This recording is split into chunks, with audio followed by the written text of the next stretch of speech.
Labi ang kaugmahanan na mamatean ngunyan kan 24 anyos na si Russell Roslyn Abes. Kan poblasyon Pamplona, Camarines Sur, makalihis na makasabay siya sa listahan kan top notchers sa kakatapos pa sa ng February 2024 Criminologist Licensure Examination o CLE. March 6, 2024, kan maaraman ni Abes ang magayon na baretang ini.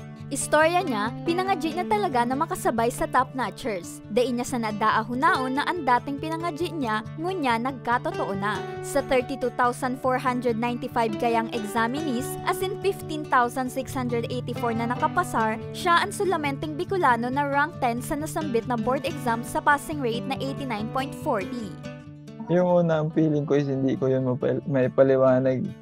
Parang euphoria ba, na sobrang saya lang. Hindi ko na maisip yung lahat ng pagod parang nawala eh.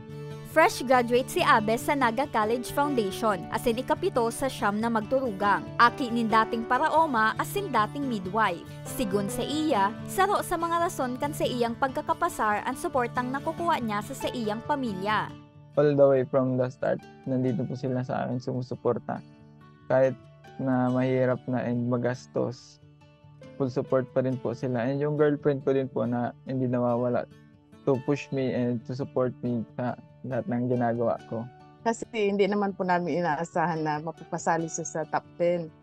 Ang inaasahan lang po namin kahit makapasa lang po sana siya. Pero sa awa po ng God, ay mas ano pa po pala yung binigay sa amin.